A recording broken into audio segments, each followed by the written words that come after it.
Bom dia, pessoal. Hoje a Unidáquila está em julgamento.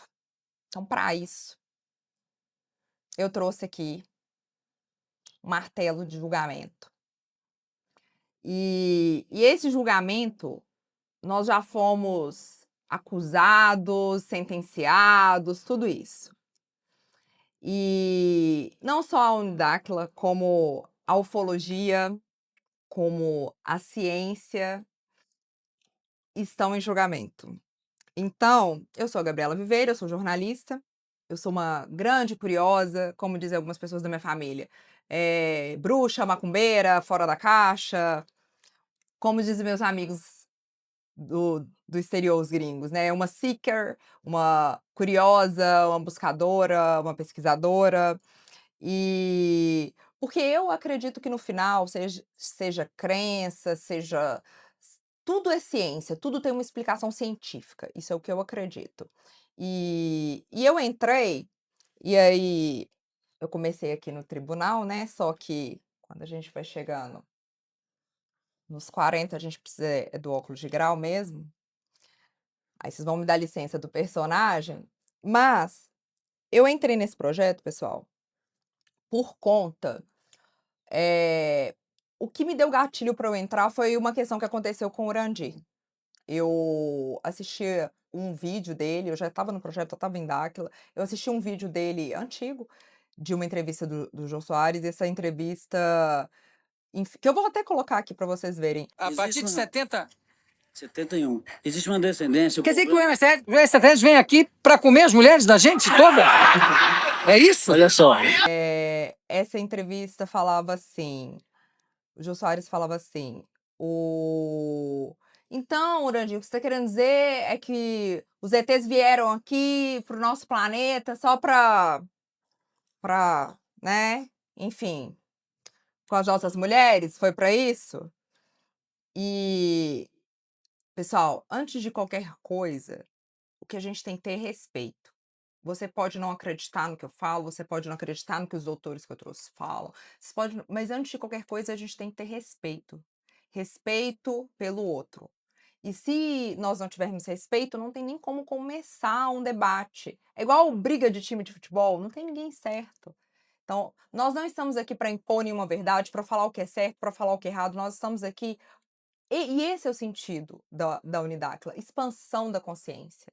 Então, nós estamos aqui para discutir, para estudar, para aprender.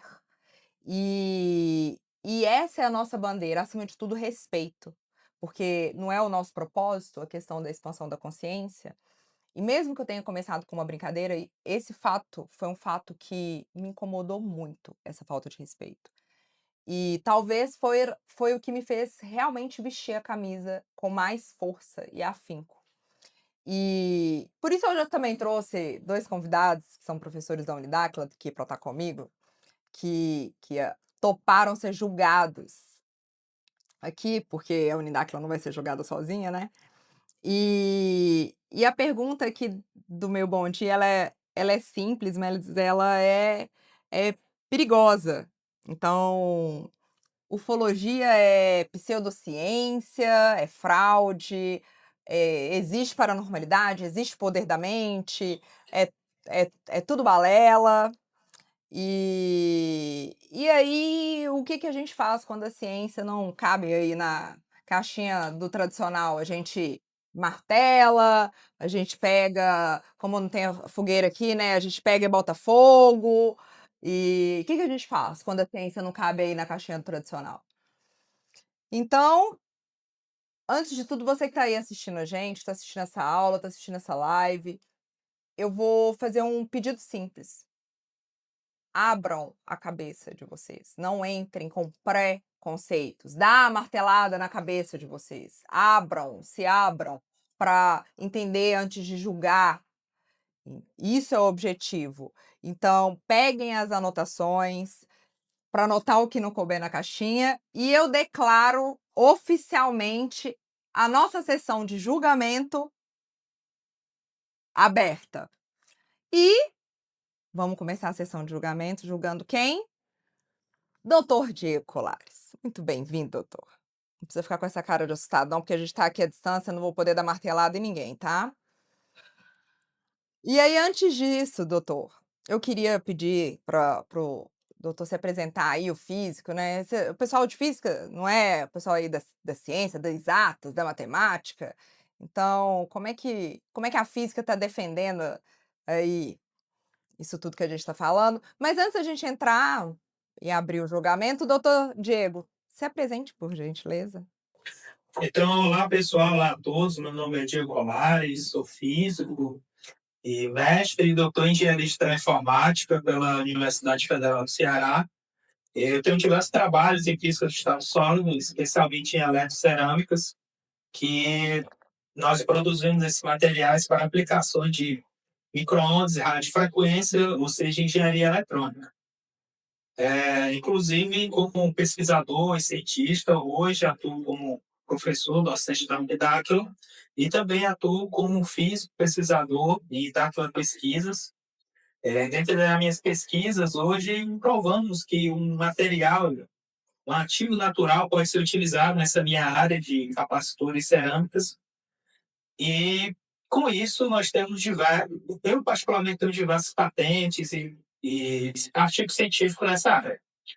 E eu, como acadêmico sério, como investigador, eu percebo hoje que a ciência é totalmente aberta para novas pesquisas, principalmente pesquisas essas que muitas vezes extrapolam hoje o estado da arte.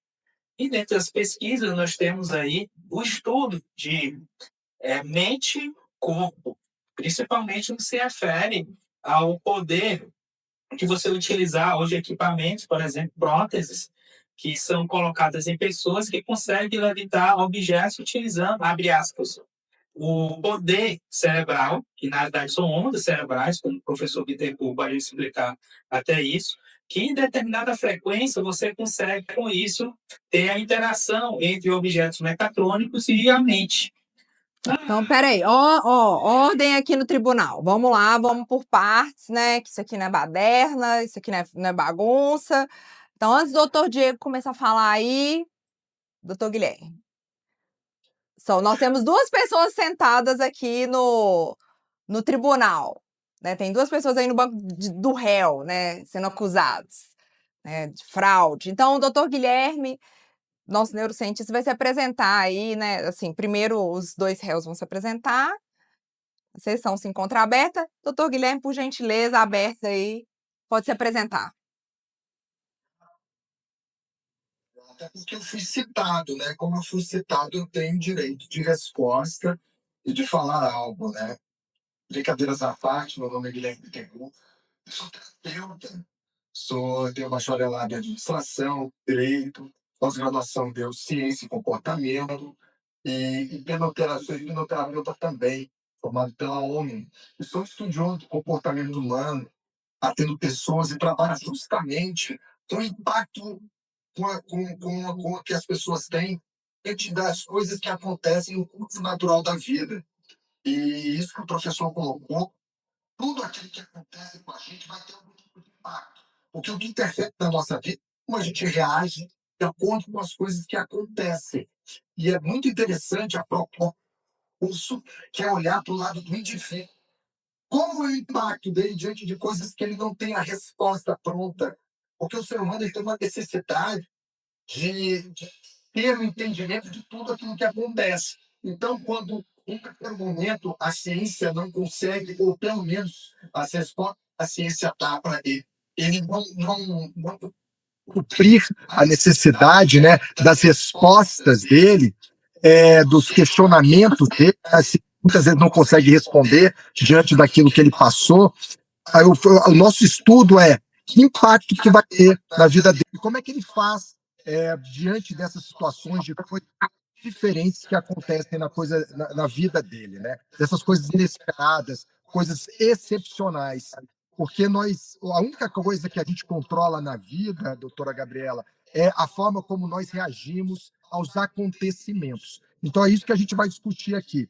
Esse curso ele não está aqui para dizer se é certo ou se é errado, para dizer o que aquela pessoa viu de uma forma concreta, principalmente o impacto que as pessoas sentem, muitas pessoas experienciam coisas porque elas não sabem dizer o porquê, experienciam sim, mas o mais importante é, ok, você experienciou, mais do que dizer o que foi aquilo ali, é que impacto que aquilo teve na vida dele e quais são as repercussões que aquilo vão dar na vida dele, no curso natural da vida. Essa, Então e ali, vamos lá, ordem no julgamento, que se eu deixar os 2 doutores que estão aí na cadeira do réu, eles já vão começar a defesa. Antes disso, vamos trazer a acusação. E aí eu vou pegar a minha colinha. E aí, a acusação é que o nosso curso de ufologia, que tem astronomia e astrobiologia, metodologia científica, arqueologia e civilizações antigas, comunicação científica, geopolítica e normativas contemporâneas, fenômenos espaciais, filosofia da consciência, história mundial da ufologia, sociologia e antropologia, pesquisa de campo e fenomenologia, fundamentos da ufologia, casuísticas e ufologia, neurociência e percepção, psicologia transpessoal, metodologia, simbolismo e cultura, e TCC é pseudociência e fraude. Essa é a acusação. Então, diante dessa acusação, que os senhores foram devidamente citados, nós vamos aqui começar a acusação da física e da neurociência, que são quem estarão em julgamento hoje.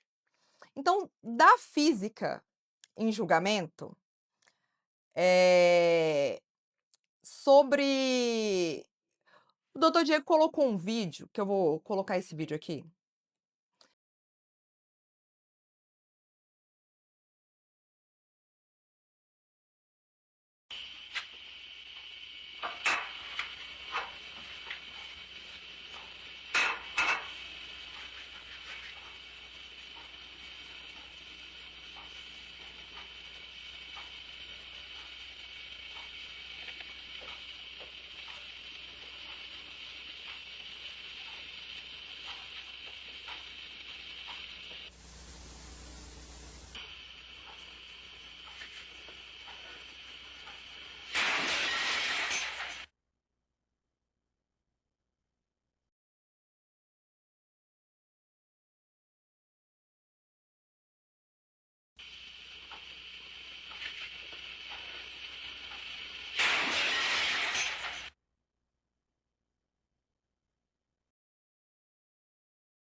E eu quero que os 2 doutores me expliquem se isso é possível, isso não é possível, isso é fraude, isso é real, e se isso se explica pela física e pela neurociência tradicional. E a gente vai começar por esse fenômeno anômalo, como os senhores gostam de tratar. Então, doutor Diego, diante desse fenômeno do prato e dessa questão da robótica que o senhor também havia iniciado, a palavra é sua.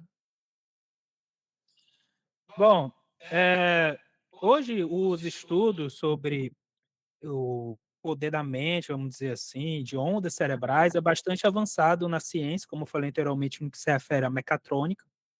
E também foram feitos diversos estudos, inclusive com paranormais, no que se refere ao estudo, por exemplo, de espionagem, feito pelo exército americano, feito pela CIA. São documentos oficiais que mostram que, de fato, houve aí um estudo científico sobre isso.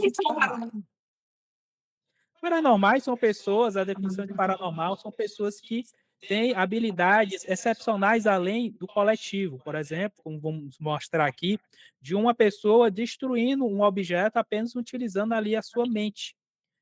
E isso é algo que a física, por exemplo, não explica exatamente o que é isso, porque os modelos atômicos, a física é feita por modelos. Os modelos, nenhum modelo mostra que existe uma onda, por exemplo, que sai da tua cabeça, que é emitida, que vai destruir, por exemplo, um determinado objeto. Ou... O pessoal, a gente está na live aqui ao vivo, só que nosso time técnico esqueceu. Então, eu vou pegar e vou lançar o martelo, vou dar uma martelada no nosso time técnico ali. Esqueceu de colocar o celular no modo avião. Então, aí, antes que alguém tome uma martelada, nosso time técnico de programação vai colocar os celulares ali no modo avião para as pessoas pararem de ligar para a gente, né? Só isso aqui eu não posso porque eles estiveram por aqui e tá na internet. Mas tudo tem um jeito. Pausa a live. Deixa eu pegar, tá ligando aqui. Pausa no tribunal para todo mundo beber água. Já pode voltar. Tempo. Antes que o martelo voe. Falando nisso, vocês viram, gente? O ETzinho que eu ganhei de presente para segurar o martelo. Eu achei o máximo. Entendeu? Assim, eu achei o máximo. Falei assim, gente, não coube na mãozinha dele o martelo. Mas eu achei o máximo o ETzinho, tá vendo? Só que ele não aguenta martelada. Agora ninguém vai ligar, ninguém vai interromper nossa live, nossa aula, nossa live, nosso julgamento. O tribunal pode voltar? Pode voltar. Voltando, doutor G. Assim, a física convencional ela não explica. Mas você está falando o que é paranormal.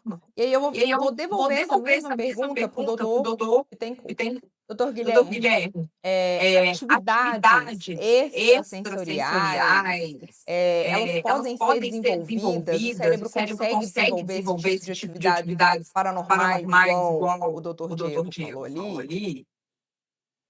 O que acontece, né, doutora Gabriela? A paranormalidade ela existe como uma experiência humana, isso é fato. Então, milhões de pessoas relatam intuições muito fortes. Quem nunca viu isso? Nossa, minha mãe estava cozinhando, sentiu um calafrio, lembrou da filha e, de repente, a filha, naquele momento, estava passando por algum tipo de dificuldade. Todo mundo já experienciou isso, né? Não, comecei a sentir um arrepio na nuca, lembrei de uma pessoa e logo em seguida ela recebeu uma notícia daquela pessoa, né? Então isso acontece de uma forma recorrente, né? São essas intuições muito fortes, sensações de presença, sonhos que parecem coisas de premonição, ou vivências espirituais. Então, a questão é que a neurociência, né, ela não estuda se essas experiências vêm de uma dimensão espiritual. Ela estuda o que acontece no cérebro enquanto essas experiências são vividas, são experienciadas pelos indivíduos, né? Porque a gente tem que começar a tirar algumas coisas, né? Porque o nosso cérebro é uma máquina de reconhecer padrões. Então, às vezes, conecta com eventos que realmente têm relações e outras vezes cria conexões onde elas não existem.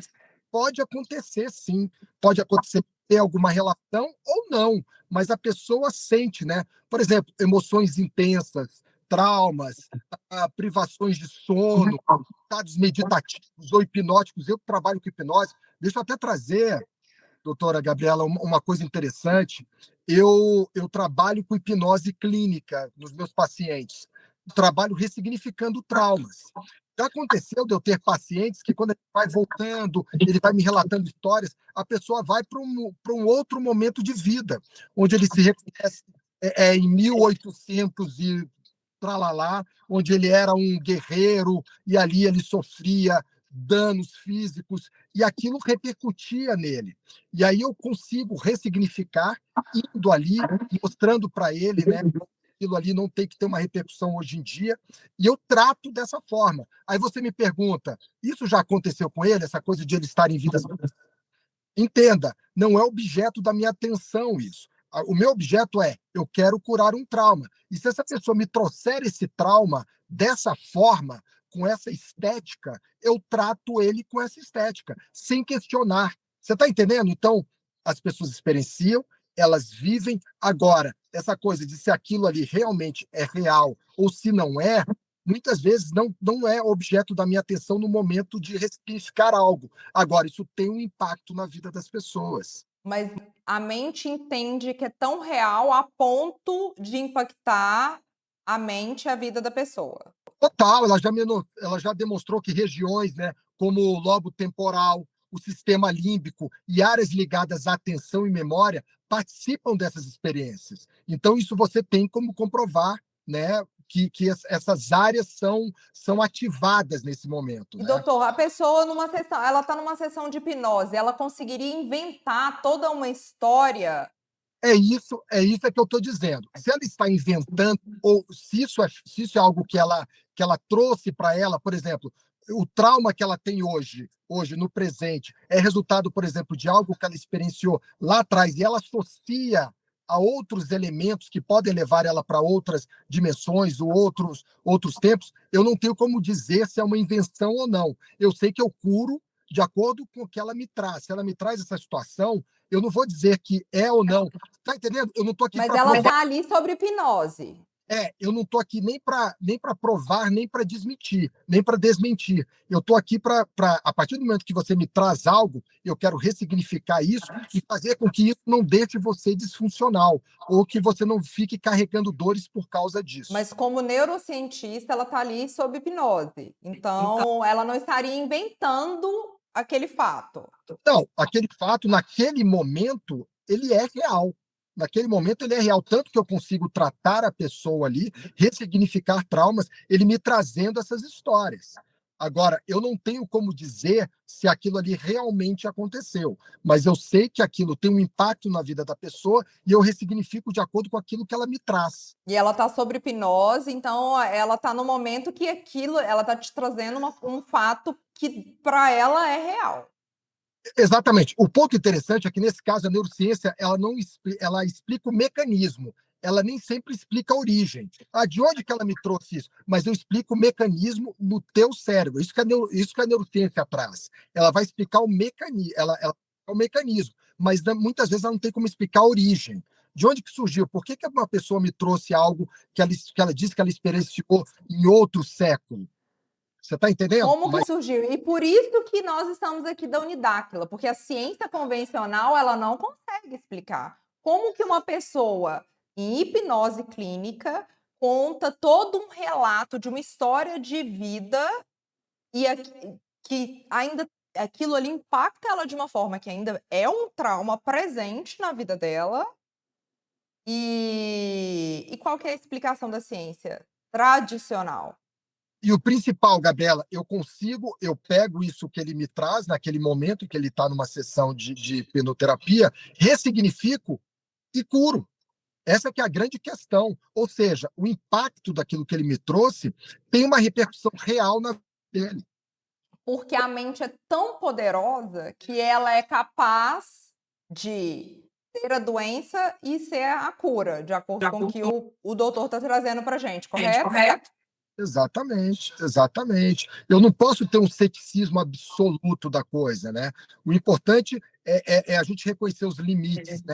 A ciência, né? E também daquilo que a pessoa sente, daquilo que a pessoa experiencia e de como aquilo impacta na vida dela. E, doutor Diego, então, nós estamos falando aqui do poder da mente. E nessa questão do poder da mente desse vídeo que nós colocamos, tem esses relatos da NASA e tudo isso, e inclusive, uma pessoa nonquista, que é o bigodudo, que eu vou colocar a foto dele aqui para não falar o nome dele, todas as ações dele, existem grandes relatos disso, que todas as ações dele, ele tinha uma paranormal guiando ele. E isso não é balela, isso é fato. Grandes empresários hoje utilizam de paranormalidade, seja até a própria, até a Christian Dior tem isso na história dela, a gente vai colocar aqui, utilizam da paranormalidade para tomar grandes decisões de negócios, utilizam de energias. E se não for algo paranormal, se for um normal que pode ser explicado pela física, conforme o Dr. Diego está explicando na questão da robótica. E se isso só não for paranormal? Se isso for um normal a ser desenvolvido e que nunca foi objeto de estudo realmente? Trata-se disso, doutor Diego? Olha, no meu parecer crítico, científico, sim, porque, como eu falei anteriormente, tem um projeto Stargate que foi dado pelo exército americano, e nós sabemos que a ciência, existem duas ciências na realidade. Existe a ciência militar, que exatamente são tecnologias feitas, utilizadas dentro de laboratório para realmente você ter o poder, que são muitas vezes mais avançadas, isso é um fato. Um exemplo disso é Nikola Tesla. Assim que o Nikola Tesla morreu, faleceu, o FBI foi lá na casa dele, nos eventos dele. Entendeu? Por quê? Porque ele tinha uma mente tão para frente, acima, que o governo, os países grandes poderosos se tocaram disso, foram lá e pegaram para si aquela tecnologia e hoje se desenvolveu-se o que chamamos de armas escalares, inclusive utilizando também aí as ondas de Tesla, que são ondas que ultrapassam a velocidade da luz. Então, o que acontece muito no meio científico, quando você fala, por exemplo, uma frase como essa, ultrapassar a velocidade da luz, como é que é isso? Isso refuta Einstein. Isso é totalmente normal dentro da ciência. A ciência, a física é feita por modelos. O que acontece muitas vezes é o fator humano para se apegar a determinada crença. O cientista, a comunidade científica, ela possui crenças também. E isso que eu estou percebendo. Infelizmente, não era para ser. Não era para ter crenças no meio científico. Mas quando você vê com nova proposta, com novos meios, e mostra isso por meio de experimentação, e também mostrando fatos históricos que não podem ser ignorados, muitas vezes você percebe que existe ali uma parcela que é resistente, só que não tem muita lógica nessa parcela. E aí entra o fator humano, certo? Mas dentro da metodologia científica, se você traz aqui evidências, experimentos, como o próprio Tesla fez, tem que ser mostrado, ser divulgado, tem que ser explicado toda essa ciência. Doutor Diego, mas eu estou lendo aqui o arquivo, vou até disponibilizar aqui o arquivo que o doutor mandou aqui para o nosso time, dessa física não convencional, e tem um ponto aqui que fala, tem um ponto importante que fala dos sinais do cérebro são reais, mas muito fracos. Microvolts, campos magnéticos mínimos. Então, se esses sinais eles são reais, mas eles são muito fracos, como que esses microvolts e campos magnéticos mínimos poderiam quebrar um prato, mover um objeto? Então, qual que é a explicação que tem para isso? Bem, como eu falei anteriormente, a ciência é feita por modelos. Hoje, o modelo tradicional, como você citou, de fato, não existe uma explicação científica. Hoje, utilizando a ciência tradicional, os modelos que existem hoje. Isso não significa dizer que aquele prato, aquele objeto, aquela matéria foi modificada, por exemplo, utilizando aí o poder da mente. Isso não significa dizer que não existam ondas que sejam possíveis de modificar. Não significa dizer que existam realmente, de fato, ondas que saem do teu cérebro e conseguem modificar a matéria. Hoje, a ciência não consegue explicar isso. Mas, a partir do momento de um novo modelo que consegue detectar essas ondas, aí sim nós começamos um novo modelo, uma nova ciência, certo? Para a explicação desses fenômenos científicos. O que eu quero deixar claro Então esse arquivo aqui do senhor é exatamente isso, é um novo modelo, uma nova ciência para explicar exatamente isso. Pela ordem, doutora Gabriela, já que você é um tribunal, eu gostaria de dar um pitaco aí também nessa questão dos pratos, né? Porque é o seguinte, doutora, falando sobre a ótica da neurociência, né, não há evidências de que o cérebro consiga quebrar um prato apenas com a mente. Isso é fato. Não existe evidências. A atividade elétrica cerebral, ela realmente é muito fraca para produzir uma força física sobre objetos, né? Então, alguns relatos desse tipo, né, existem expectativas, viés cognitivos, né, ou até algumas interpretações um pouco equivocadas, né? Então, até hoje, nenhum experimento controlado demonstrou, né, de forma consistente que isso pode ocorrer. Aí você vira e fala, mas pode? Poder tudo pode, mas não há evidências de que o cérebro consiga, né, de que essa atividade elétrica cerebral possa ter força suficiente para quebrar esses objetos. E aí, por isso que hoje a acusadora de vocês trouxe alguns documentos que eu vou deixar aqui, que é realmente para quebrar a cabeça de todos os alunos e todo mundo que estiver assistindo. Porque diante dessa atividade cerebral do Urandir, diversas universidades estrangeiras vieram para o Brasil para estudar o caso, para tentar encontrar explicação para o caso.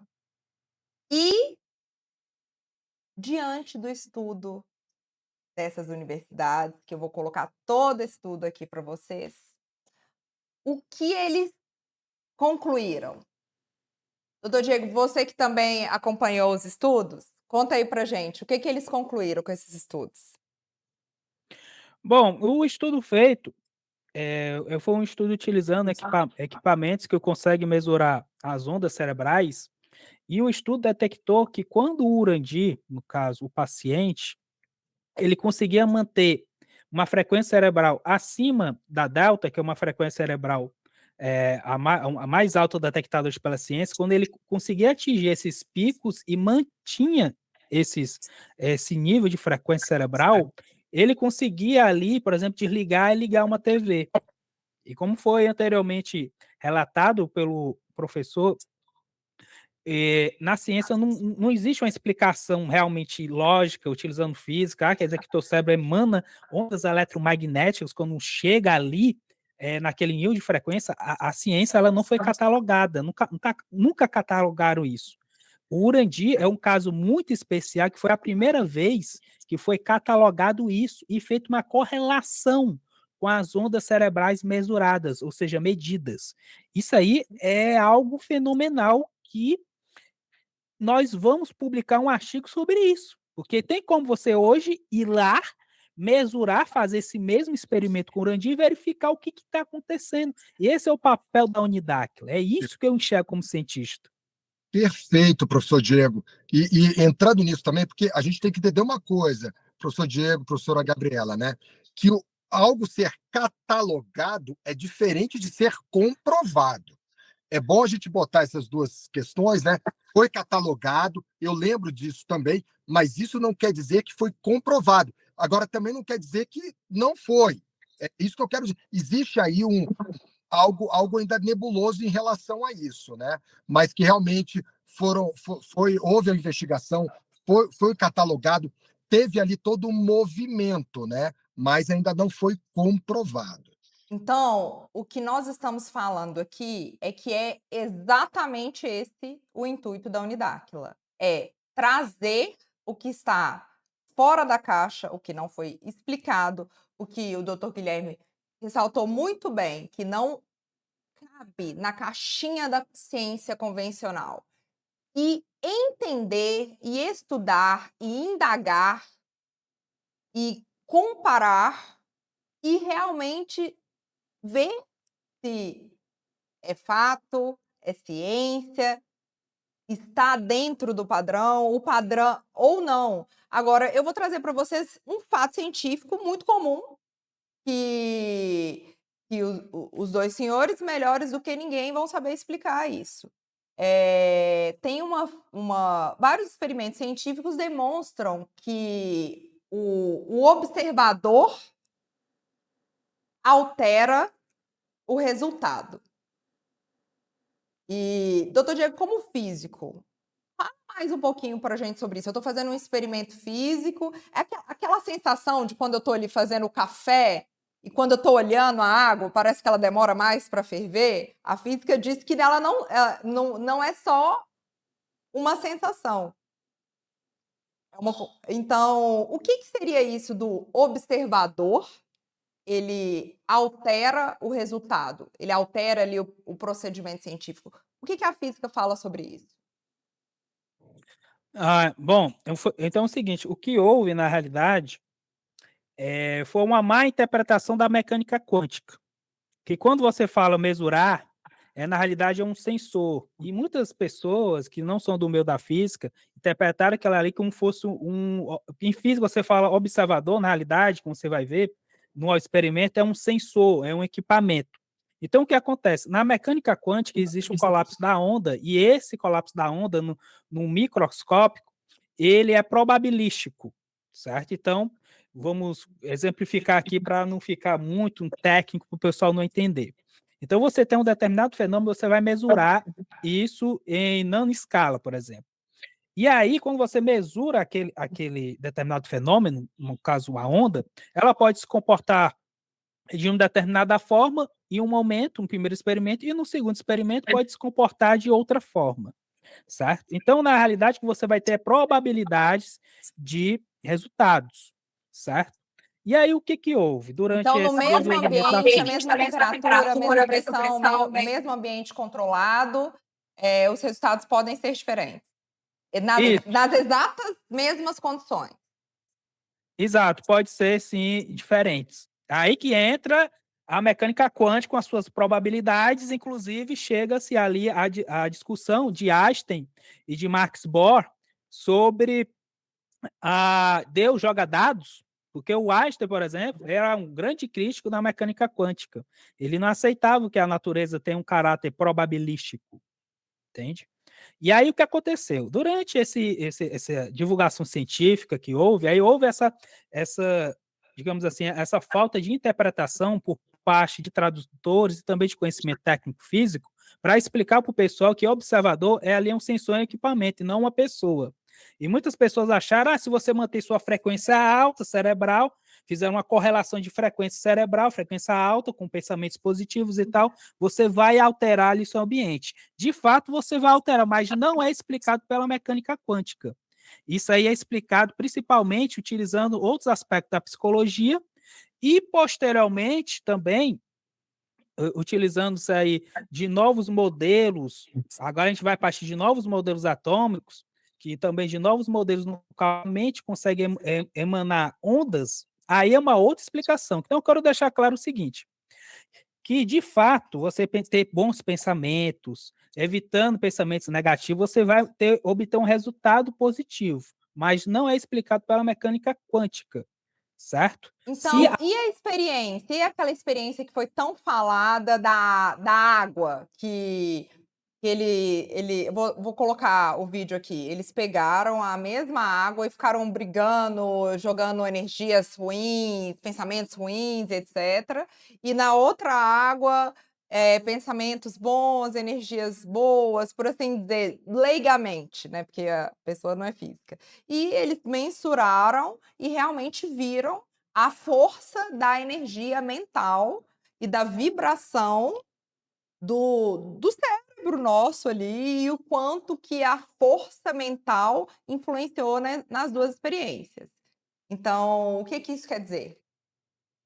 Aí nós vamos para outra discussão, que é uma discussão que é física e neurociência, sabermos se existe uma força do pensamento que emana no teu cérebro capaz de moldar a matéria, entende?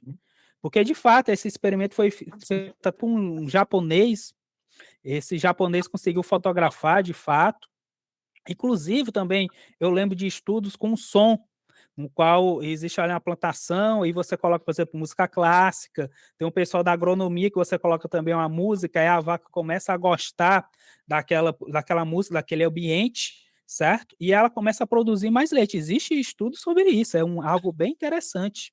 Agora, o que eu quero deixar claro é que não é por conta da mecânica quântica, mas sim por ondas sonoras e ondas eletromagnéticas. E aí vem a discussão, será que essas ondas eletromagnéticas, que, outra dúvida, vem do cérebro, consegue modular a matéria? Então são questões abertas, entende? Eu deixar claro isso, porque muita gente se confunde, tudo mecânica quântica, mecânica quântica, mecânica quântica, e na realidade não é, entende? São outras explicações. Irretocável, professor Diego, e já entrando nisso, irretocável, como você disse, né? E entrando até mais para a área da neurociência, professora Gabriela, a neurociência ela reconhece que a nossa mente tem um enorme poder sobre o organismo, sobre o nosso organismo e sobre a forma como percebemos o mundo. Agora, ela não encontrou evidências robustas, né, de que a nossa mente exerça, né, qualquer tipo de ação direta sobre objetos físicos à distância. Então, isso que o professor Diego colocou, que ele falou, né, do funcionamento, a nossa gente tem a capacidade na neuroplasticidade. O que é isso? É a nossa capacidade de novas conexões, de entendimento, né? A questão também da nossa percepção da realidade, a questão da nossa atenção e interpretação dos acontecimentos, o nosso comportamento, as nossas decisões, e inclusive processos fisiológicos, como dor, estresse, frequência cardíaca. Já tem relatos na área de hipnose que você consegue fazer procedimentos sem precisar de anestesia. Isso está mais do que documentado de forma robusta. Eu utilizo até comigo, quando eu vou a dentista, tem procedimentos que eu não uso anestesia, que eu consigo entrar em uma frequência onde eu consigo bloquear isso que me causa dor. Então a gente Indiano, né? Exatamente, a gente consegue, eu já experimentei isso inclusive comigo. Então isso é possível. Então, fisiologicamente, nós conseguimos sim, a mente tem esse poder. A questão aqui é sobre exercer isso sobre objetos externos, objetos físicos à distância. Existe uma outra coisa também que você já deve ter ouvido falar, de uma palavra chamada egrégora, que é quando todo mundo tem o mesmo pensamento voltado para algo. Ocorre ambientes onde busca curas, espíritos, todo mundo pensando, todo mundo emanando aquela energia, né? E principalmente aquela pessoa que está passando por alguma enfermidade, existem relatos de cura ali. Então, a gente tem essa questão fisiológica, isso é fato. A questão também da neuroplasticidade, que é a nossa capacidade de adaptação, de conexão, de mudança, isso também já é algo comprovado pela neurociência. Então, o que os senhores estão falando aqui é que sim, existe o poder da mente. E que sim, precisa ser estudado, que nós temos comprovação que existe, mas precisa ser estudado, porque a ciência tradicional não consegue explicar esse poder, correto? Ô, Gabriela, e mais até do que ser estudado, é ser experienciado. Porque existem técnicas que você já pode fazer, onde você começa a trabalhar a neuroplasticidade do cérebro, a sua percepção de realidade. Isso que o professor Diego falou, né, de quando você fala coisas positivas, isso já está mais do que comprovado.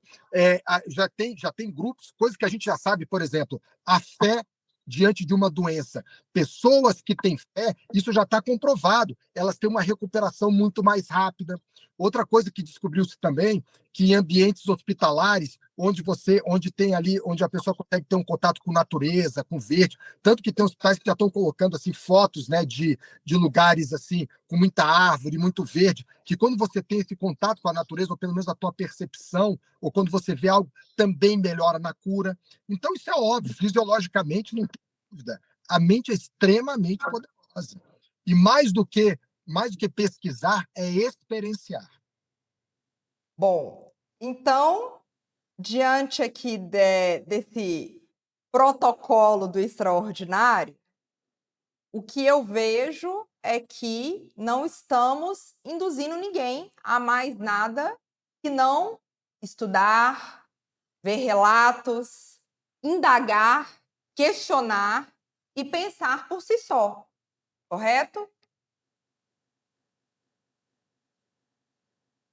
Gabriela, que as pessoas têm muito medo do novo, daquilo que está acontecendo. Outras pessoas também gostam de impedir qualquer tipo de debate, qualquer tipo de questão, e tem muita paixão nessa área da ufologia. Só que as pessoas esquecem que aqui a gente não está para dizer se existe ou não extraterrestre, não é essa a questão. Nós estamos trazendo coisa muito além, que são os fenômenos, como se estuda os fenômenos, como se estuda o impacto desses fenômenos na vida dos indivíduos, na economia, na sociedade, nas relações humanas. É isso que a gente quer, é fomentar tudo isso, inclusive pesquisar, inclusive fomentar as pessoas a irem atrás, a trazerem também experiências e relatos prós que eles experienciaram.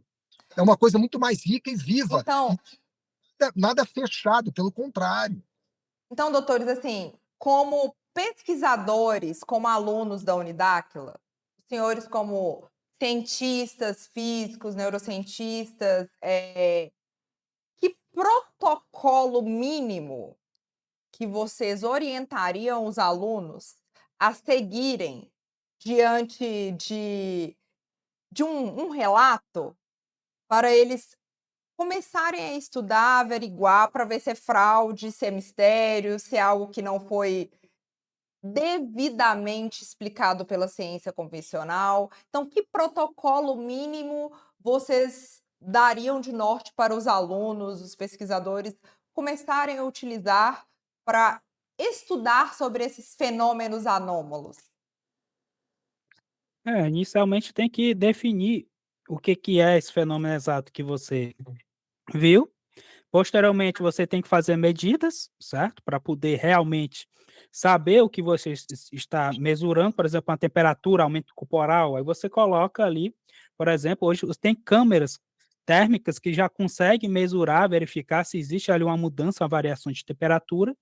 Você também controlar, saber ali as causas comuns, que pode ser aquela mudança de temperatura, pode ser ali uma mudança de meio ambiente, pode ser um vento, pode ser também uma queda repetida, uma geada que está vindo ali naquele meio ambiente, por exemplo, e repetir várias vezes para poder verificar se realmente o teu erro, se existe algum erro de medida, se existe alguma interferência, algum elemento oculto ou variável oculto ali no teu experimento.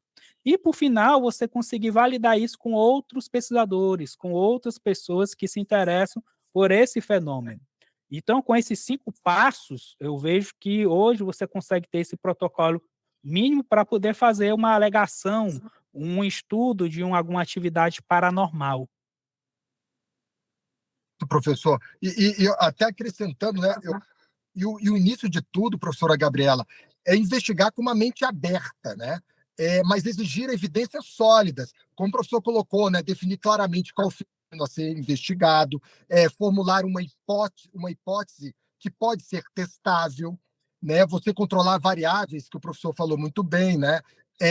Registrar toda a metodologia do experimento, analisar os resultados, todas essas coisas, e submeter, né, essas conclusões, né, à revisão por outros pesquisadores, essa troca, né, que vai ser muito fundamental, que você consegue fazer isso justamente no ambiente acadêmico, que você vai ter troca, você vai ter opiniões diferentes, você vai ter outras pessoas, são outros atores ali naquele momento que vão trazer, que vão enriquecer, né? Por isso que o ambiente acadêmico, ele tira essa coisa, né, de você estar sozinho, você vai ter pessoas ali pensando diferente. Isso é extremamente rico, né? E como nós estamos aqui no ambiente acadêmico, que é justamente para estudar isso, então é um ambiente propício para essas perguntas, para esses questionamentos, para essas comparações, para chegar num consenso, para fazer os testes, os estudos, e sem os preconceitos, correto? E chegar já com um pensamento cristalizado, né? Sem querer achar que não, que isso ninguém pode falar, ou só quem pode falar uma pessoa ou outra. Tem muito essa coisa, mas quem é você que nunca falou sobre ufologia? A gente nunca viu você aí falando nos fóruns, sabe? A gente não pode mais interditar o debate. Tem muita gente que gosta de interditar o debate, de interditar a ciência. E aqui, pelo contrário, aqui é para ser justamente disruptivo. Vamos trazer isso, vamos trazer outras pessoas, outros atores, não vamos interditar o debate, não. A primeira ferramenta que os alunos começaram a utilizar na Unidáquila é o diário de bordo, que é o diário do pesquisador, que Inclusive é uma ferramenta que o doutor Otávio, que é um dos professores, utiliza muito e por isso que nós colocamos isso, veio de um brainstorm que eu tive com ele há há 1 ou 2 anos atrás, e por isso que eu incentivei colocar, porque os grandes navegadores, os grandes cientistas, eles utilizam disso, de realmente documentar, anotar e gravar todas as experiências, todos os relatos, para depois comparar. Então, a primeira ferramenta que os pesquisadores estão utilizando hoje é o diário de bordo, porque é documentar, relatar é um primeiro passo. É fundamental isso, porque primeiro, né, ele vai registrar os fatos e depois as interpretações. Isso ajuda você a tematizar tudo aquilo que acontece durante uma investigação. Isso é maravilhoso, não tenha dúvida. Você vai botar data, horário, o objetivo, a descrição daquilo que aconteceu, o ambiente. É excelente, o diário é fundamental. As impressões, fundamental.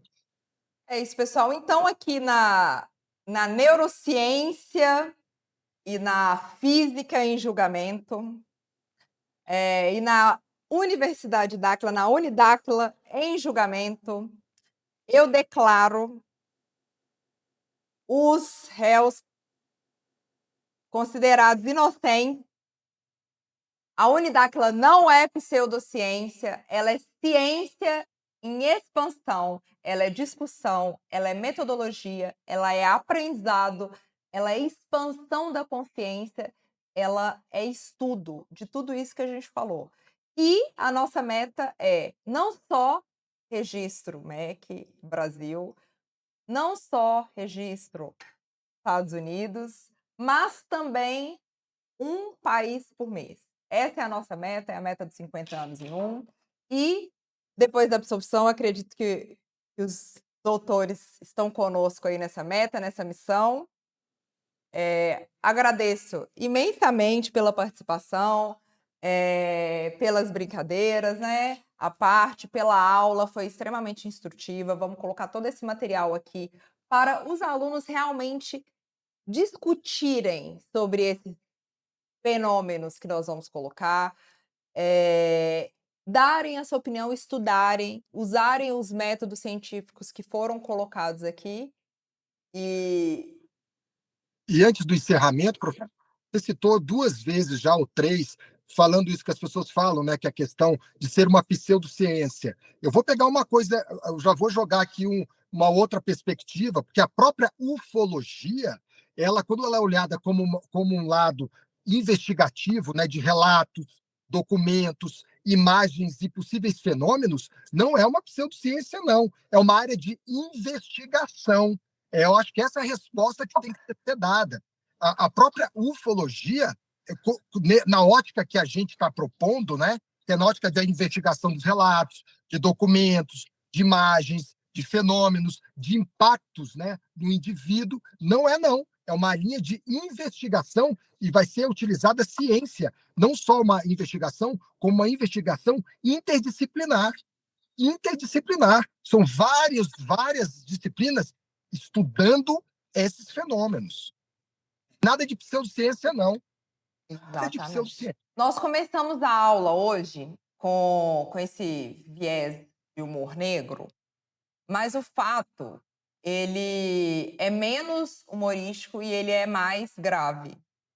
Nós estamos sofrendo várias denúncias, várias, inúmeras denúncias. Inclusive, vou compartilhar essas denúncias aqui. E essas denúncias falam que tudo que estamos fazendo não é ciência, é pseudociência, é fraude.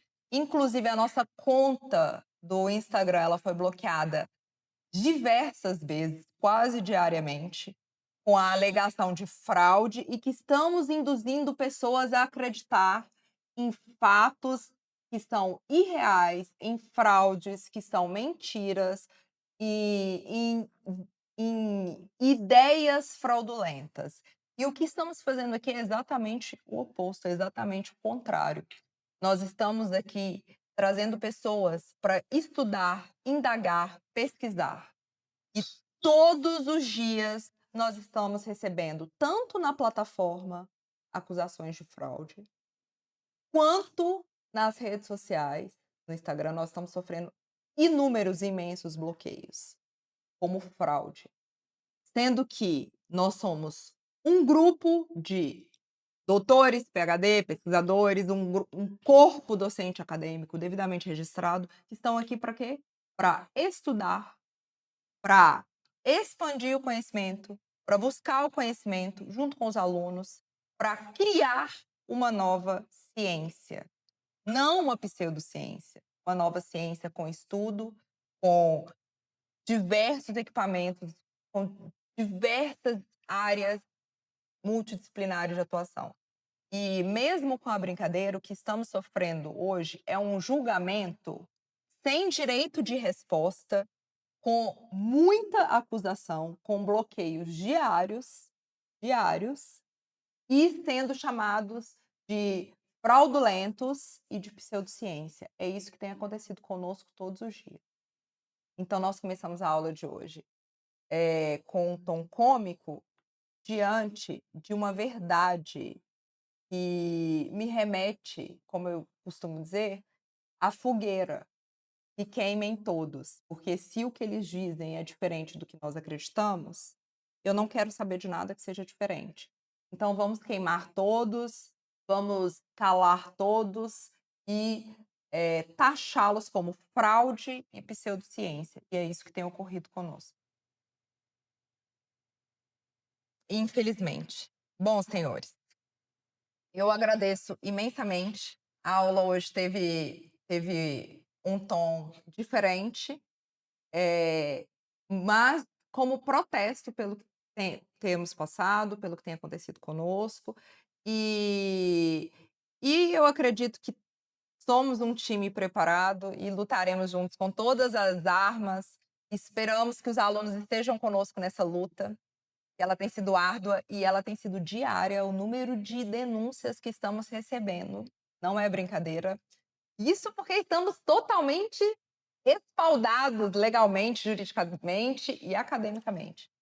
Mas estamos aqui prontos para essa guerra, com martelo ou sem martelo, com espada ou sem espada, com fogueira ou sem fogueira. E é muito triste pensar que as pessoas que não concordam simplesmente queiram acabar com todo esse movimento. Mas nós estamos aqui, nós não vamos sair daqui. E contamos aí com os alunos estudando, utilizando de método, propagando conhecimento, porque, como o professor Bittencourt falou, o poder da mente é muito forte. Quando todos estão pelo mesmo propósito, seja por uma cura, seja por busca de conhecimento, seja pelo objetivo que for, quando o grupo de pessoas se une pelo mesmo propósito, e o nosso propósito ele é muito nobre, ele é expandir o conhecimento, ele é estudar e trazer respostas. Então, quanto mais unidos, mesmo que muitas vezes nós vamos pensar diferente e tá tudo bem. Nós vamos discordar, nós vamos estudar e é sobre isso. Mas nós vamos estar juntos pela mesma causa, que é buscar o conhecimento. E então, eu acredito que a aula de hoje foi riquíssima, porque nós não dissemos sim nem não para nada. Nós trouxemos todas as possibilidades para serem estudadas. E nós vamos explicar na live de amanhã todo o cronograma dessas aulas, dessas lives. Eu agradeço imensamente aos professores. Não queria terminar nesse clima de velório, porque eu vi que todo mundo ficou triste, né, doutor Diego? Calma, ninguém morreu. Estão acusando a gente, mas tá tudo bem. Se tiver que dar espadada, cacetada e brigar, a gente tá aí para isso também. É uma briga que a gente já ganhou quando conseguiu todos os registros e certificações. A caravana passa, os cães ladram, né? Então, basicamente, o que eu observo aí é uma quebra de paradigma, mas eu vejo que é muito recalque, sabe? Eu vejo que é muita inveja em cima da gente, sabe? Porque isso aqui é grandioso demais. Eu percebo que, principalmente, esse fenômeno de estar denunciando, dizendo que é golpe, suposto golpe, dizendo que Fraude, pseudociência. pseudociência, difamando a gente, eu vejo que isso acontece principalmente aqui no Brasil, porque países mais, digamos assim, mais avançados, como Estados Unidos, como Dubai, como também países europeus, isso acontece, mas acontece muito pequeno, são pequenas discussões que em meia hora ali você já resolve. O brasileiro não, ele gosta de uma discussão, dizer, acusar, e falar, e dizer que só ele que está o certo, sendo que na realidade ele que está acusando sem provas. O que eu acredito aqui é que hoje, não é, a questão não é por ser brasileiro ou não, é porque dentro do Brasil tem essa cultura muito enraizada do tradicional, da ciência ali fora da caixinha.